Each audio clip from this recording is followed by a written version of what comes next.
Hello बच्चों, कैसे हो आप सब। आज हम स्टार्ट करेंगे क्लास 11th बायोलॉजी में chapter number 19 excretory product and there elimination का पार्ट थर्ड। अगर अभी तक आपने प्रीवियस वीडियो नहीं देखा हो जिसमें अपन ने स्ट्रक्चर ऑफ नेफ्रॉन के बारे में स्टडी किया था, तो आप इस कार्ड पर क्लिक करके उसे विजिट कर सकते हैं।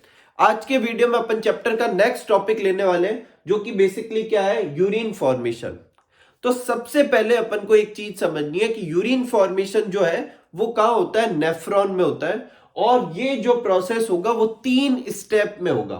जो पहला स्टेप होगा उसे अपन कहेंगे ग्लोमेरुलर फिल्ट्रेशन, क्योंकि यहां फिल्ट्रेशन होगा और कौन से वाले नेफ्रॉन के पार्ट में होगा, ग्लोमेरुलस में होगा, इसलिए इसे कहेंगे ग्लोमेरुलर फिल्ट्रेशन।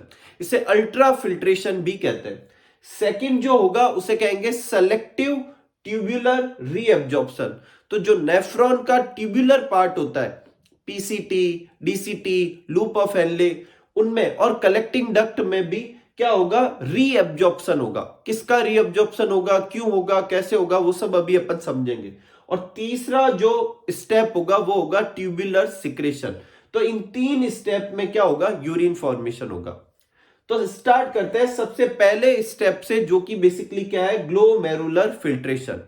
पहले अपन इसको इस डायग्राम से अच्छे से समझते हैं। देखो ये सब आप जानते हो कि ये कौन सा है, बॉमन्स कैप्सूल है, ठीक है। और ये जो है एफरेंट आर्ट्रियोल ब्लड लेकर आएगी, और ये ग्लोमेरुलर वाला पार्ट है, ग्लोमेरुलस है, और ये इफरेंट आर्ट्रियोल ब्लड लेकर जाएगी। अगर मैं इस स्ट्रक्चर को, यहां पर जो स्ट्रक्चर है उसको थोड़ा जूम करके बनाऊं, तो कुछ ऐसा होगा। ये जो कैपिलरी की जो वॉल है उस वो कौन सी होती है, एंडोथीलियम। उस एंडोथीलियम वॉल में बीच बीच में पोर होते हैं जिसे क्या कहते हैं, फेनेस्ट्रा। फिर कौन सी आती है, बेसमेंट मेम्ब्रेन। और ये जो ब्लैक कलर वाली लेयर दिख रही है ये कौन सी है, एपिथीलियम ऑफ बॉमन कैप्सूल। और कौन सी एपिथीलियम, इनर एपिथीलियम। ये आउटर है, ये इनर। और इसमें कौन सी सेल होती है, पोडोसाइट सेल होती है, जिनके बीच में भी पोर होते हैं, जिन्हें स्लिट पोर कहते हैं या फिल्ट्रेशन स्लिट कहते हैं, जिसे मैंने प्रीवियस वीडियो में बताया था।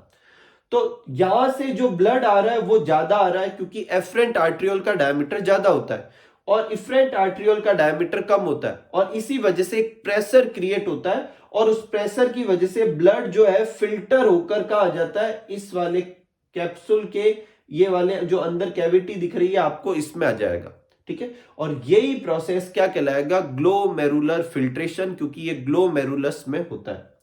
तो बेसिकली ग्लोमेरुलर फिल्ट्रेशन क्या है, it is the first step. Blood of glomerular capillary, जो ग्लोमेरुलर कैपिलरी है उसका ब्लड फिल्टर होगा, देखो यहां से यहां आएगा, और क्या बनेगा, एक प्रोटीन फ्री ग्लोमेरुलर फिल्ट्रेट बनता है। अब ऐसा क्यों, उसको समझते हैं। देखो जब यहां से ब्लड फिल्टर होता है तो उस ब्लड में से ब्लड सेल्स फिल्टर नहीं हो पाती और प्रोटीन फिल्टर नहीं हो पाता।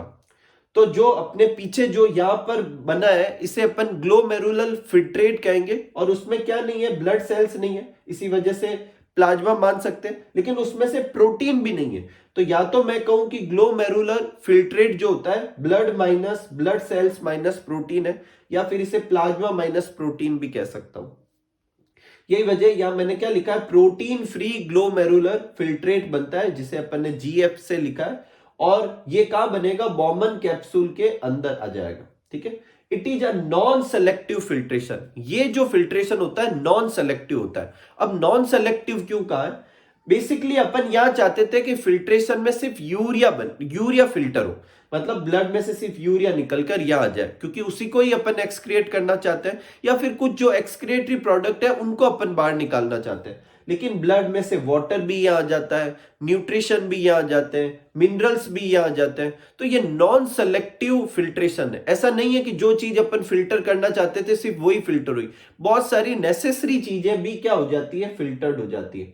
और ये फिल्ट्रेशन जो होगा किससे होता है, फिल्ट्रेशन मेम्ब्रेन के थ्रू होता है। और जो 3 मेम्ब्रेन का कलेक्शन होता है, कौन कौन सी, endothelium of glomerular blood cells, दूसरी है बेसमेंट मेम्ब्रेन, देखो ये लिखी हुई है, और तीसरी एपिथीलियम ऑफ बॉमन्स कैप्सूल, जिसमें क्या होता है, पोडोसाइट्स भी होते हैं। कोई तकलीफ नहीं इसमें, आगे देखते हैं। देखो 3 लेयर कौन कौन सी हो गई, फर्स्ट क्या लिखी हुई है, endothelium of glomerular blood vessels, दूसरी है बेसमेंट मेम्ब्रेन, और तीसरी कौन सी है, एपिथेलियम ऑफ बॉमन्स कैप्सूल।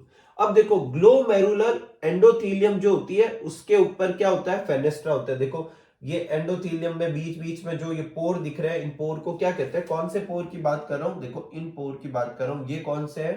फेनेस्ट्रा है। और एपिथेलियम ऑफ बॉमन्स कैप्सूल जो है उसमें पोडोसाइट के बीच बीच में भी छेद होते हैं, जिन्हें क्या कहते हैं? फिल्ट्रेशन स्लिट या स्लिट पोर कहते हैं। ठीक है। अब ब्लड जो होता है फिल्टर होता है, और यहां से ब्लड जो होता है इतना फिल्टर होता है। देखो क्या लिखा हुआ है एनसीईआरटी में, blood is filtered so finally through these that the almost all constituent of plasma pass on lumen of Bowman capsule, कि प्लाज्मा के सारे कॉन्स्टिट्यूएंट का आ जाते हैं यहां पर ल्यूमन में आ जाते हैं। सारे कॉन्स्टिट्यूएंट आते हैं, लेकिन कौन नहीं आता? प्रोटीन बिल्कुल नहीं आता। यही वजह है कि इसे अपन क्या कहते हैं? अल्ट्रा फिल्ट्रेशन कहते हैं। अब देखो एक चीज जो अपन को समझनी है कि या प्लाज्मा में से सारी चीजें फिल्टर होती है, पर सारी तरह की फिल्टर होती है, लेकिन पूरी की पूरी क्वांटिटी नहीं हो जाती। जैसे प्लाज्मा में वाटर होता है तो वाटर फिल्टर होकर यहां आएगा, लेकिन सारा का सारा पानी नहीं आ जाएगा। प्लाज्मा में मिनरल्स होते हैं, मिनरल्स यहां आएंगे, लेकिन सारे के सारे मिनरल्स नहीं आ जाएंगे। ऐसे तो यहां पर वापस निकलने के लिए कुछ बचेगा ही नहीं।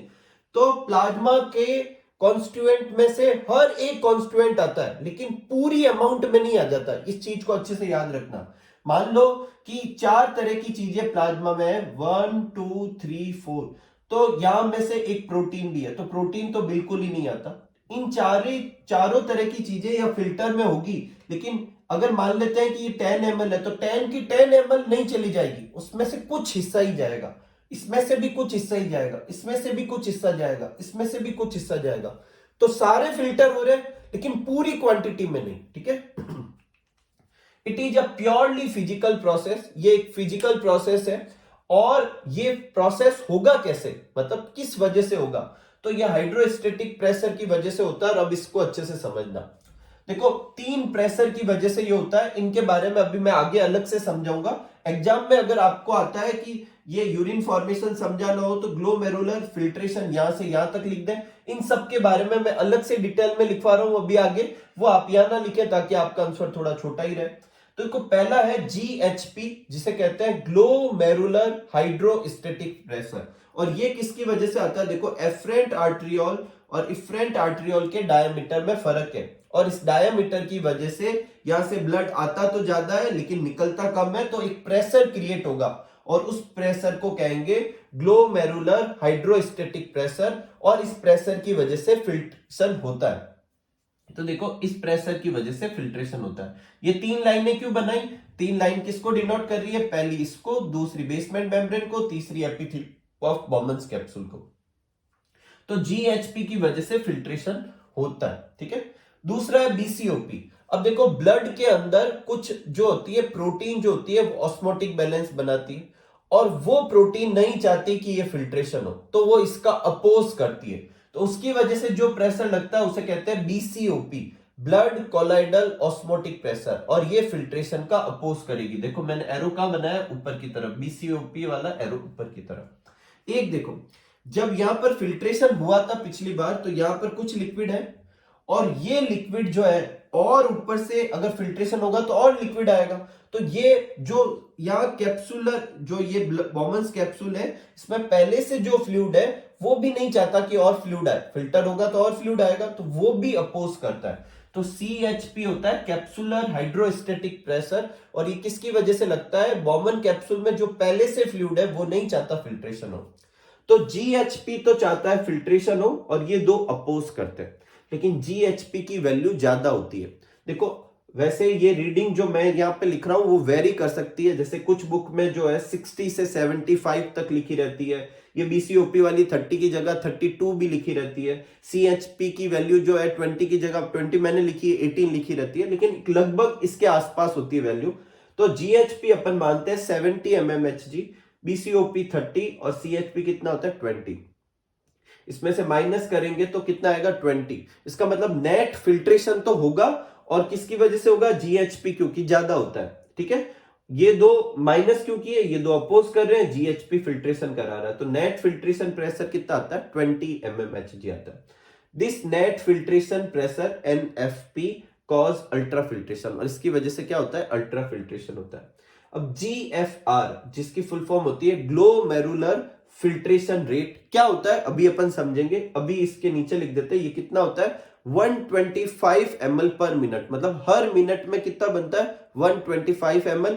और अगर अपन एक दिन का निकालेंगे, कैसे निकालेंगे, इस 125 को पहले आर में एक आर में कितना होगा, इसलिए 60 से मल्टीप्लाई करेंगे, और एक दिन में कितना होगा 24 आवर्स होते हैं एक दिन में, तो 24 से मल्टीप्लाई करेंगे तो कितना आएगा 180 लीटर पर डे। ये तीनों टर्म और ये जीएफआर अभी मैं वापस समझाऊंगा, ये सिर्फ मैंने इस ग्लोमेरुलर फिल्ट्रेशन या अल्ट्रा फिल्ट्रेशन के नीचे लिखने के लिए।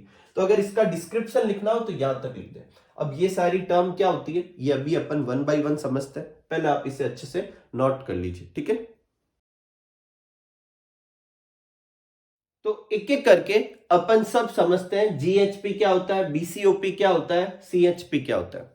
तो देखो जीएचपी होता है ग्लोमेरुलर हाइड्रोस्टेटिक प्रेशर, और ये कहां से डेवलप होता है, it is the blood pressure in glomerular capillary due to the difference in diameter of afferent and efferent arteriole.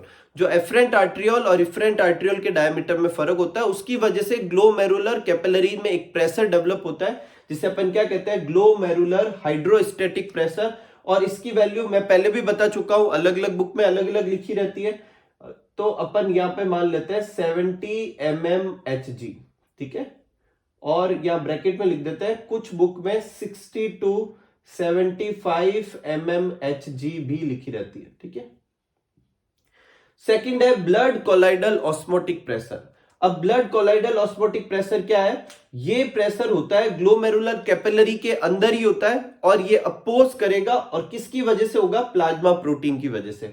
It resist the filtration of fluid from capillary, और ये protein plasma protein क्या करते हैं कि ये filtration का oppose करते हैं। अब बीसीओपी जो है इसकी जो वैल्यू जो होती है वो कितनी, अपन ने अभी कितनी लिखी थी जब रीडिंग की थी, तो 30 mmHg लिखी थी। कुछ बुक्स में जो है 32 mmHg भी लिख रखी होती है, ठीक है। नेक्स्ट है सीएचपी। सीएचपी क्या है, कैप्सुलर हाइड्रोस्टेटिक प्रेशर, और ये क्या है, ये भी एक अपोजिंग फोर्स है। और ये क्यों होता है, due to the fluid already present in Bowman capsule. Bowman capsule में जो पहले से प्रेशर है वो प्रेशर अपोज करेगा कि भाई और फिल्ट्रेट नहीं आना चाहिए, और इसकी वैल्यू अभी अपन ने लिखी थी 20 mmHg। कुछ बुक्स में 18 mmHg भी लिख रखी होती है, ठीक है। तो ये फिल्ट्रेशन करवाएगा, ये दो अपोज करेंगे, लेकिन ये ज्यादा है तो 70 - 30 - 20 मतलब जीएचपी माइनस बीसीओपी माइनस सीएचपी करेंगे तो नेट फिल्ट्रेशन प्रेशर आ जाएगा। कोई तकलीफ नहीं, ये तीनों पॉइंट समझ में आ गए। अब देखो आगे, एनसीईआरटी में 2 लाइन लिखी हुई है और थोड़ी कंफ्यूज भी करती है। पहली लिख रखी है कि on average 1100 to 1200 ml of blood is filtrate by the kidney, कि किडनी से 1100 से 1200 ml ब्लड क्या होता है, फिल्ट्रेट होता है, ठीक है। और फिर क्या लिखा हुआ है, और हाँ ये भी लिखा हुआ है कि ये जो है 1/5 है किसका, blood pump out by each ventricle पर मिनट।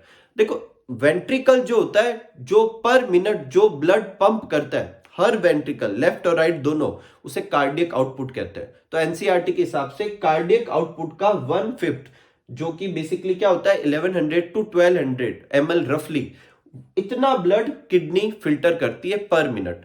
फिर एक जीएफआर की जो डेफिनेशन लिख रखी है उसे अभी अपन समझेंगे। उसकी डेफिनेशन में लिखा हुआ है कि the amount of the filtrate formed by kidney per minute is called GFR, कि किडनी से जो अमाउंट ऑफ फिल्ट्रेट बनता है वो क्या कहलाता है, जीएफआर, और उसकी वैल्यू दे रखी है 125 ml पर मिनट। और इस रीडिंग में काफी फर्क है, ये भी फिल्ट्रेट ही लिखा हुआ है, ये भी फिल्ट्रेट ही लिखा हुआ है, तो ये फिर क्या है इसको समझते हैं। देखो अच्छे से समझना, ये अपना हार्ट है, हार्ट में जब कॉन्स्ट्रिक्शन होता है स्पेशली जब वेंट्रिकल में, तो वेंट्रिकल से ब्लड बाहर निकलता है, तो इस वाले वेंट्रिकल से जितना निकलेगा इस वाले वेंट्रिकल से भी उतना ही निकलता है। आइसो वॉल्यूमिक जो पंप होता है, मतलब इक्वल वॉल्यूम दोनों ही वेंट्रिकल से निकलता है, ठीक है। ये कौन सा है, राइट वेंट्रिकल है, इससे ब्लड पंप होकर लंग्स की तरफ जाएगा। ये लेफ्ट वेंट्रिकल है, इससे पंप होकर कहां जाता है, एओर्टा के अंदर जाता है, ठीक है। और पर मिनट जितना निकलता है, पर हार्ट बीट पे जो निकलता है, मतलब कार्डियक साइकिल 0.8 सेकंड में निकलता है, उसे स्ट्रोक वॉल्यूम कहते हैं। और पर मिनट जो निकलता है उसे सीईओ बोले तो कार्डियक आउटपुट कहते हैं। तो पहले अपन कार्डियक आउटपुट की डेफिनेशन वापस रिवाइज कर लेते हैं। Blood pumped out each ventricle पर मिनट, वो कार्डियक आउटपुट कहलाता है। फिर है इसमें से ये ब्लड एओर्टा में गया, अब एओर्टा से एक आर्टरी, मान लो ये लीवर की तरफ जा रही है, ये इंटेस्टाइन की तरफ, ये और कहीं, तो हर तरफ ब्लड जाएगा। तो किडनी के अंदर कितना ब्लड जा रहा है, तो किडनी, दोनों किडनी में कलेक्टिवली कितना ब्लड जाएगा उसे कहेंगे renal blood flow. The volume of blood delivered to both kidney per minute. सारा का सारा एओर्टा का ब्लड खाली किडनी में तो जाएगा नहीं, सब ऑर्गन में भी जाएगा, तो किडनी में कितना जाएगा, वो ब्लड जो है वो कार्डियक आउटपुट का 1/5 होता है। और एनसीईआरटी जहां ये लाइन लिखती है ऑन एवरेज 1100 to 1200 ml पर ये ब्लड फिल्टर हो रहा है, ये बेसिकली रीनल ब्लड फ्लो के बारे में बात कर रहा है। देखो जितना ब्लड यहां से जाएगा इसके अंदर वही तो फिल्टर हो रहा है। तो जो एनसीईआरटी यहां पर ये जो 1100 to 1200 ml जो रीडिंग लिख रखी है वो बेसिकली रीनल ब्लड फ्लो है। और कार्डियक आउटपुट में जितना ब्लड आया था उसमें से किडनी में कितना जाएगा, या फिर अपन कह सकते हैं किडनी में कितना फिल्टर होगा, वो क्या कहलाता है, रीनल ब्लड फ्लो। और ये 1/5 होता है किसका, कार्डियक आउटपुट का। और लगभग 1100 to 1200 के आसपास की रीडिंग आती है। अपने एनसीईआरटी में ये लिखी हुई है तो अपन ये लिख लेते हैं। फिर अपन सब जानते हैं कि ब्लड के अंदर प्लाज्मा भी होता है और कॉर्पस्कल्स भी होती है। तो ब्लड में 55% प्लाज्मा होता है और 45% क्या होता है, ब्लड सेल्स होती है। तो ये तो रीनल ब्लड फ्लो था। अगर मैं रीनल प्लाज्मा फ्लो निकालना चाहूं तो ब्लड का कितना निकालना पड़ेगा, 55। तो ये जो रीडिंग आ रखी थी इसका 55% निकाल दिया, तो लगभग आंसर तो आता है 660। अपन अप्रोक्स मान लेते हैं कि 650 ml जो है वो क्या हो जाएगा, रीनल प्लाज्मा फ्लो। अब प्लाज्मा फ्लो क्यों निकाला, क्योंकि ब्लड सेल्स तो वैसे भी फिल्टर नहीं होगी। अब इस प्लाज्मा में से भी प्रोटीन तो बिल्कुल फिल्टर नहीं होता, बाकी की चीजें फिल्टर तो होती है, लेकिन ऐसा नहीं है कि जो है सारा का सारा फिल्टर हो जाएगा, तो कुछ कुछ फिल्टर होगी। तो the amount of filtrate formed by kidney per minute वो क्या होगा, ग्लोमेरुलर फिल्ट्रेट कहलाएगा। और पर मिनट जो होगा उसे जीएफआर, ग्लोमेरुलर फिल्ट्रेशन रेट कहेंगे। इस ग्लोमेरुलर फिल्ट्रेट में प्लाज्मा माइनस प्लाज्मा प्रोटीन होता है, मतलब प्लाज्मा प्रोटीन के अलावा सारी चीजें प्लाज्मा की ग्लोमेरुलर फिल्ट्रेट में देखने को मिलती है, लेकिन पूरी अमाउंट में नहीं। देखो मैंने वापस लिखा है कि glomerular filtrate contain remaining all type of component plasma except protein, but not the all amount of component. हर कंपोनेंट की पूरी अमाउंट नहीं आ जाएगी उधर, उनमें से कुछ कुछ हिस्सा आएगा। तो कुछ आएगा तो इस 650 का कुछ ही आ पाएगा, तो कितना आ पाएगा, 125 ml। तो ये जो लिखा हुआ है जीएफआर, ये वो 125 ml पर मिनट है। तो एक मिनट में जो निकलता है उसे जीएफआर कहते हैं। अगर एक दिन का निकालेंगे तो कैसे निकालेंगे, एक घंटे में 60 मिनट होते हैं तो पहले 60 से मल्टीप्लाई करेंगे, और एक दिन में 24 आवर्स होते हैं तो फिर 24 आवर्स से मल्टीप्लाई करेंगे, तो 180,000 ml आ जाएगा। लीटर में बदलेंगे तो 180 लीटर आ जाएगा। ठीक है, तो ये सारी अपने कुछ कैलकुलेशन थी, तो ये आप नोट कर लीजिए। ये सब किससे रिलेटेड थी, ग्लोमेरुलर फिल्ट्रेशन से रिलेटेड थी। अगर इनमें से कुछ पूछे तो आप लिखो, नहीं तो वो जो आपके पहले एक्सप्लेनेशन था वो काफी था। ठीक है, अब अपन इसके बाद नेक्स्ट स्टेप करेंगे जो क्या है, सेलेक्टिव ट्यूबुलर रीअब्जॉर्प्शन। पहले आप इसे अच्छे से नोट कर लीजिए। तो नेक्स्ट अपना जो पॉइंट है वो है सेलेक्टिव ट्यूबुलर रीअब्जॉर्प्शन। अब इसकी नीड क्या है समझते हैं। अभी अपन ने देखा कि जो ग्लोमेरुलर फिल्ट्रेशन रेट है वो होती है 125 ml पर मिनट, और एक दिन में कितना हो जाएगा, 180 लीटर। तो ग्लोमेरुलर फिल्ट्रेट के हिसाब से टोटल कितना अमाउंट फिल्टर हो रहा है, 180 लीटर। लेकिन जो यूरिन जो बनती है एक हेल्दी पर्सन में वो करीब होती है 1.5 लीटर। इसका मतलब करीब 99% हिस्सा कम है, तो वो गया का, तो बेसिकली वो वापस एब्जॉर्ब कर लिया गया। पहला क्वेश्चन, क्यों कर लिया गया, क्योंकि उसमें वाटर है, काम की चीज है, मिनरल्स है, काम की चीज है, और न्यूट्रिएंट्स वो तो करने ही करने हैं, वो तो बहुत ज्यादा काम की चीज है। तो जो ग्लोमेरुलर फिल्ट्रेट जो बनता है वो कैसा था, नॉन सेलेक्टिव था, तो उसमें यूरिया के साथ बहुत सारी काम की चीजें भी चली गई, तो अब उन्हें वापस एब्जॉर्ब करनी है। तो करीब जो ग्लोमेरुलर फिल्ट्रेट होता है उसका 99% वापस एब्जॉर्ब किया जाता है, रीनल ट्यूब्यूल से किया जाता है, इसलिए ट्यूबुलर रीअब्जॉर्प्शन। और सिलेक्शन किया जाता है किसका करना है, किस कंडीशन में करना है, इसलिए सेलेक्टिव ट्यूबुलर रीअब्जॉर्प्शन कहलाता है। The reabsorption is selective and may be active और पैसिव। और ये जो रीअब्जॉर्प्शन होगा ये एनर्जी खर्च करके भी हो सकता है, मतलब एक्टिव भी हो सकता है, और अपने आप भी हो सकता है, मतलब पैसिव भी हो सकता है।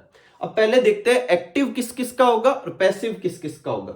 तो एक्टिव होता है, देखो, ग्लूकोज का। किसका होता है? ग्लूकोज का, एमिनो एसिड का, Na+ का, इनका कैसा होता है? एक्टिव। और भी कोई कैटायन है तो उसका भी क्या होगा? एक्टिव ही होगा। पैसिव किस किस का होता है? वाटर का, Cl- का, HCO3- का, नाइट्रोजन वेस्ट का। देखो कुछ अमाउंट में यूरिया को वापस एब्जॉर्ब किया जाएगा, अभी अपन समझेंगे, तो उनका कैसा होगा? पैसिव। अब ये रीएब्जॉर्प्शन जो होता है वो रीनल थ्रेशोल्ड वैल्यू के हिसाब से होता है, मतलब किसकी कितनी अमाउंट रीएब्जॉर्ब की जाएगी। तो एक होता है हाई थ्रेशोल्ड वैल्यू वाले एलिमेंट जिनकी ऑलमोस्ट सारी अमाउंट वापस एब्जॉर्ब कर ली जाएगी। ग्लूकोज, एमिनो एसिड, बोले तो न्यूट्रिएंट्स जो होते हैं वो पूरी तरीके से वापस क्या कर लिए जाते हैं? एब्जॉर्ब कर लिए जाते हैं, क्योंकि वो काम की चीजें हैं। ग्लूकोज को अपन यूरिन में थोड़ी निकालेंगे, एमिनो एसिड को अपन यूरिन में थोड़ी निकालेंगे। तो ऑलमोस्ट 100% इन चीजों की, जिनको अपन कहेंगे हाई थ्रेशोल्ड वैल्यू, उनमें ऑलमोस्ट सारी चीजें एब्जॉर्ब कर ली जाएगी।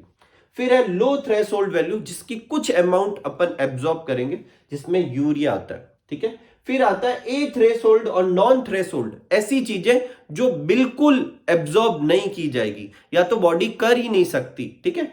इसका एक एग्जांपल आप लिखना चाहें तो एक लिख सकते हैं, जिसे कहते हैं इन्यूलिन। क्या कहते हैं? इन्यूलिन, ठीक है, ये लिख सकते हैं। ये एक जो होता है फ्रुक्टोज का पॉलीमर होता है, और ये अपनी बॉडी में बिल्कुल, यहां पर ये जो ट्यूब्यूल्स है इनमें बिल्कुल ही रीअब्सॉर्ब नहीं होगा, ठीक है।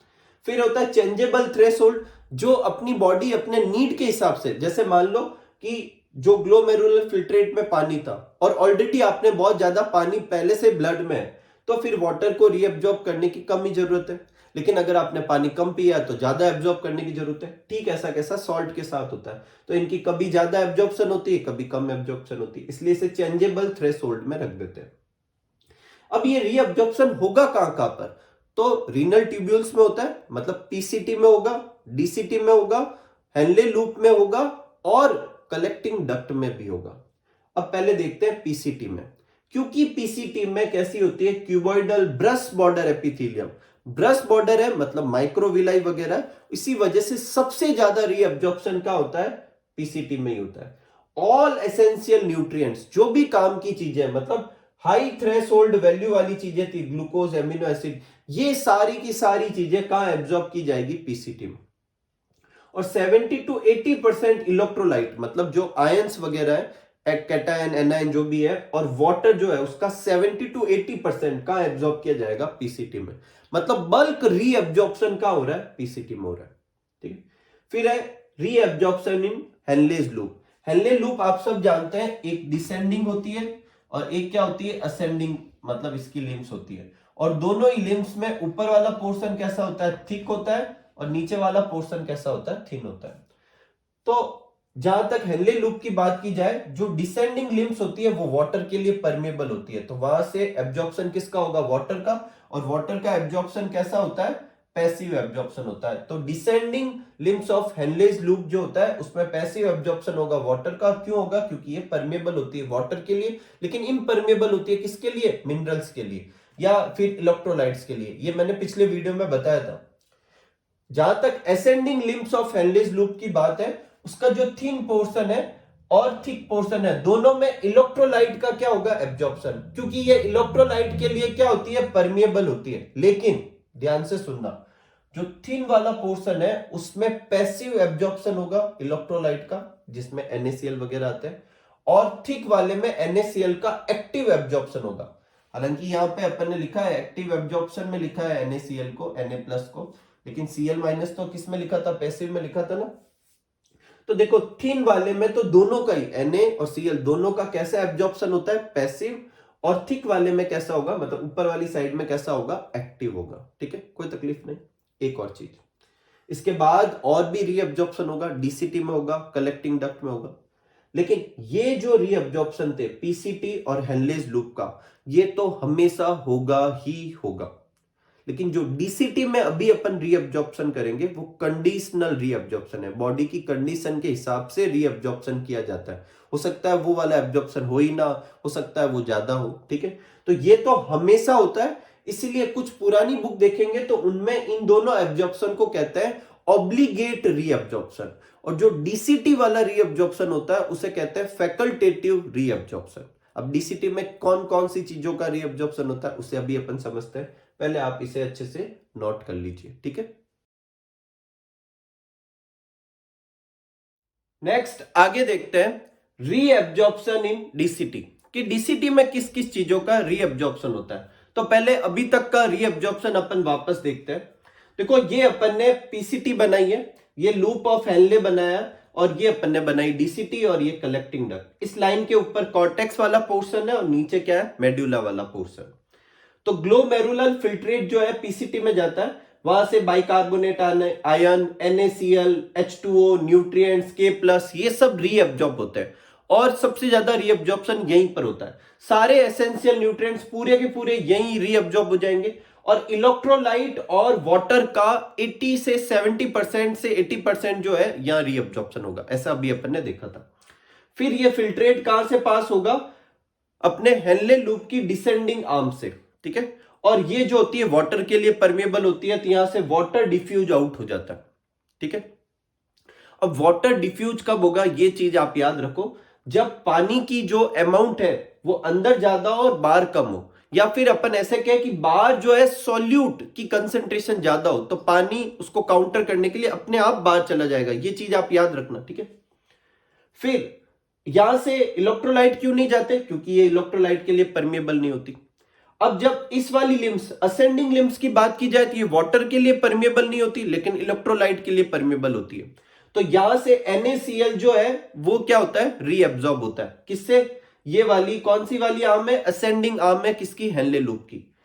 जो थिन वाली साइड है उससे NaCl पैसिवली एब्जॉर्ब होगा, और थिक वाली से NaCl एक्टिवली एब्जॉर्ब होगा। यहां तक का अभी तक अपन कर चुके थे, और ये कंपल्सरी है, होगा ही होगा।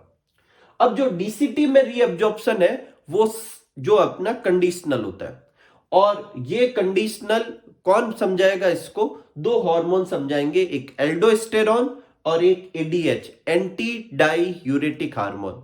तो एल्डोस्टेरॉन जो होता है वो NaCl का कंडीशनल रीअब्जॉर्प्शन कराता है, मतलब यहां तक का रीअब्जॉर्प्शन के बाद भी बॉडी का जो अंदर का इंटरनल एनवायरनमेंट है वो मेंटेन ना हो, और NaCl रीअब्जॉर्ब करवा ना हो, तो फिर डीसीटी को बोला जाता है। और कौन बोलेगा, एल्डोस्टेरॉन जो है ये बोलेगा।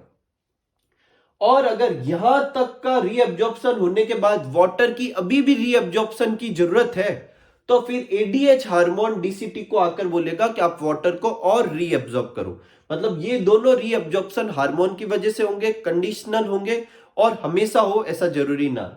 अब देखो ADH से जो H2O का होगा वो पैसिव एब्जॉर्प्शन है, और NaCl का जो होगा वो एक्टिव एब्जॉर्प्शन है, ठीक है। एक और चीज, जब ADH आता है तो ये डीसीटी की साइड पर टेम्पररी पोर बना देता है, और इन पोर को कहते हैं एक्वापोरिन्स, और उससे वाटर का रीअब्जॉर्प्शन होता है। ये टेम्पररी होता है, ये चाहो तो आप नाम याद रखो, चाहो तो मत रखो। फिर इसके बाद जो है ये फिल्ट्रेट कहां जाएगा, अपने कलेक्टिंग डक्ट में। जब कलेक्टिंग डक्ट में फिल्ट्रेट जाता है तो अब इसे अपन यूरिन कह सकते हैं। क्या कह सकते हैं, यूरिन। तो यूरिन वर्ड सबसे पहली बार कलेक्टिंग डक्ट में इस्तेमाल किया जाएगा।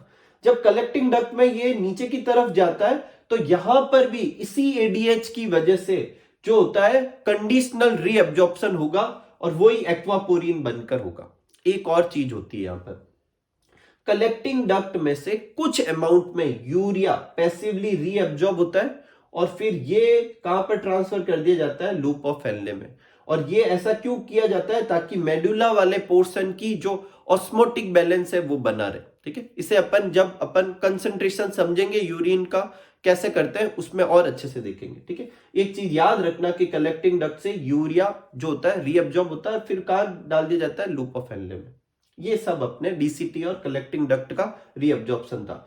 तो डीसीटी में क्या होता है, कंडीशनल रीअब्जॉर्प्शन होता है इलेक्ट्रोलाइट और वाटर का, और हार्मोन की प्रेजेंस में होगा। एल्डोस्टेरॉन जो होगा सॉल्ट का रीअब्जॉर्प्शन कराएगा, ADH वाटर का रीअब्जॉर्प्शन।